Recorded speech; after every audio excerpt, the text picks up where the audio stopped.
Hi guys, welcome to Investing with JYK, and today we'll talk about a very useful website that I use fairly often. It's called Starcapital. It's a German company. I don't use any of their service other than this page.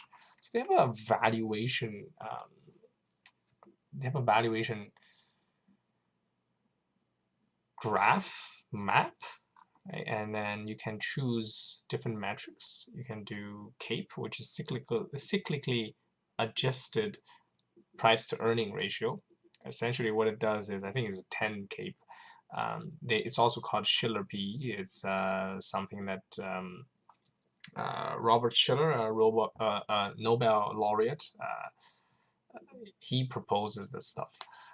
What it does is it it compares the average earning of the previous 10 years to the current price. And the rationale behind that is it should account for recessions as well. So economies don't just grow in a straight line. So you want to account for both the boom and the bust. Interesting thing is in 2018, we are about 10 years away from the previous bust. So the PE, the CAPE may not be as useful because 2008 and 2009's earning will disappear from the 10 years. So you basically end up with just no recession. And obviously you can do the plain old PE, and you got PC. I think that's price to cash flow. I don't know if they explain it. I'm guessing here. And you got PB, price to book, PS, price to sale, DY, dividend yield, and this is relative strength 26, and I have no idea how these things work, so don't ask me. But what's these numbers? I mean, what's the world? Blue is good, red is bad, right? So as we go through this, try to see what are the colors. Well, one thing you can't miss is that Russia is like cheap in every single metric, if not the cheapest in every single metric. Maybe not PS, right? And if you look at CAPE, Eastern Europe seems fairly reasonable, and PE is fairly reasonable.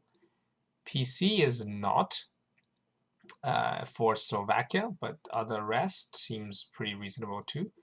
PB is fairly cheap. PS is fairly cheap. Dividend yield, other than Poland, seems to be fairly cheap too. And if you look at Czech Republic, I like Czech Republic a lot based on these numbers, but it's very hard to invest. There's, I think there was a couple companies that I checked. I looked at each of their public company, and they either don't have an ADR or their ADR is like a dead man's heart.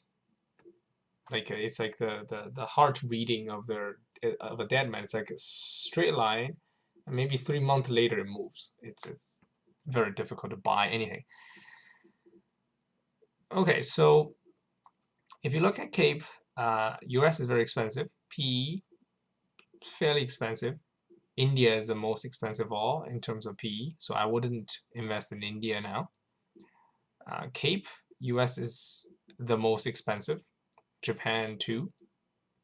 New Zealand too. So PE, you can see that Turkey is actually fairly cheap, but there's something that I don't like about Turkey. I don't know as much about the country. I've been to Turkey, but it was 2004 or 5, I think. It's been 10 years ago.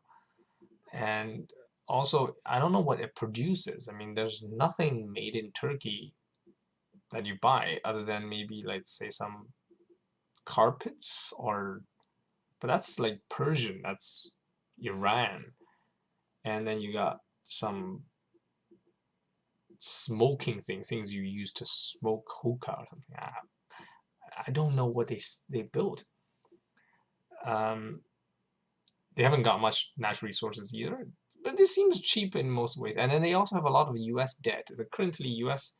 is the U.S. dollar is increasing in price, and then the Fed is sucking all the dollar out of the entire world. It's not a nice place to be. And so I like East Europe, like Russia, in terms of just price, valuation. And then there's the other thing. If I can see if I can get it there. I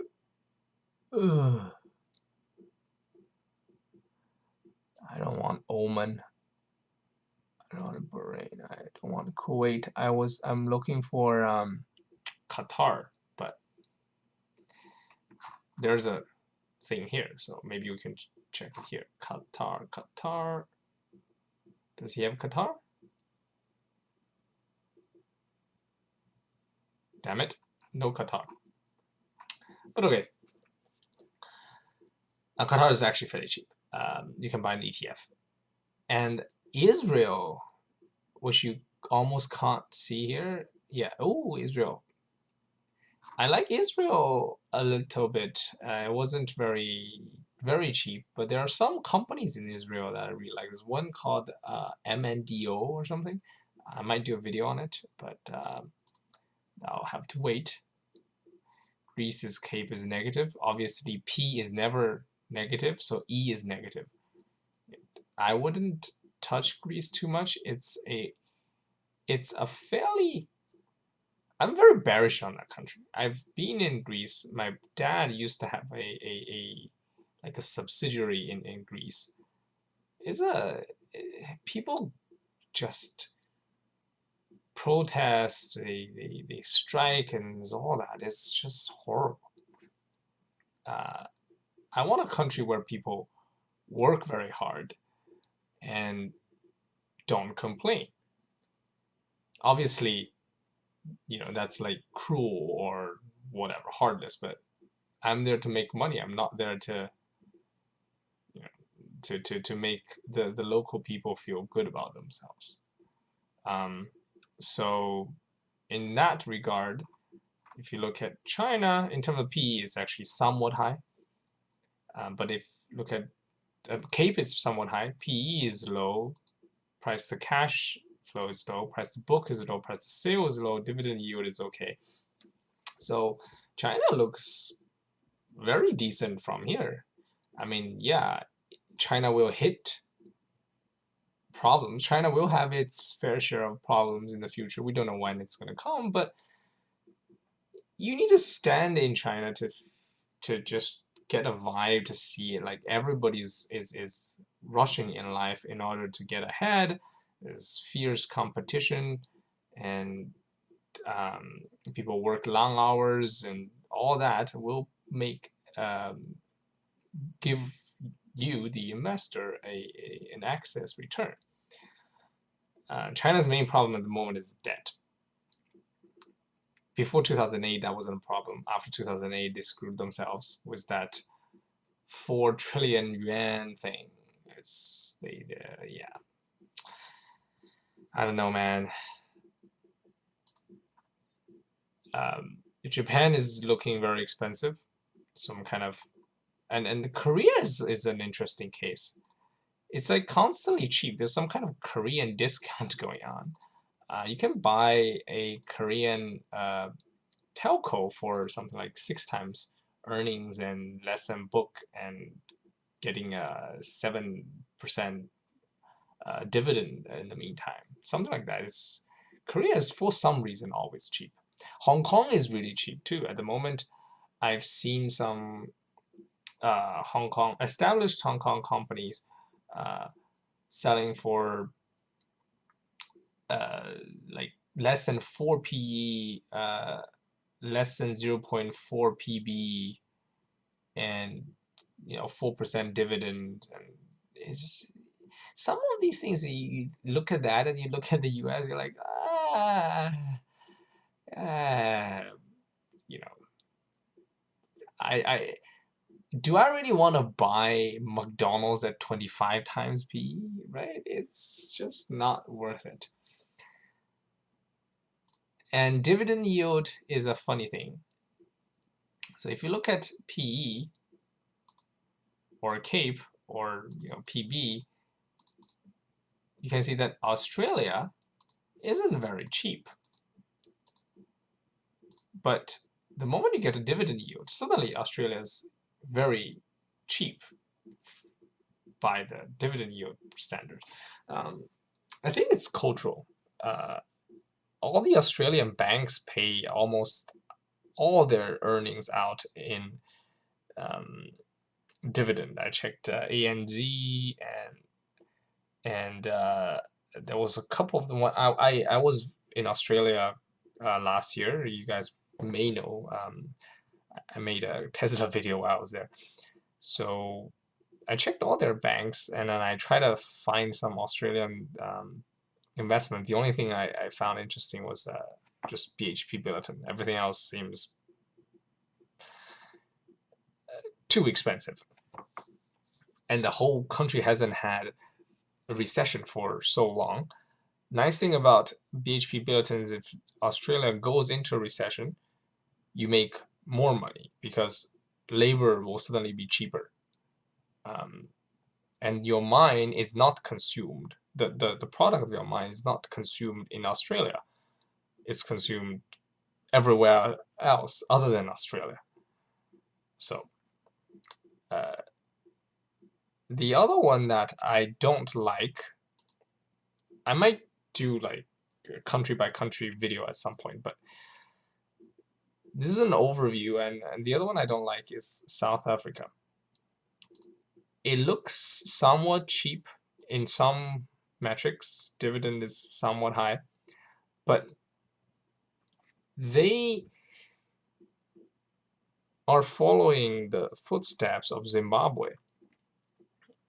In February, they passed a law to take away land from white farmers and give them to blacks, like a land redistribution without compensation.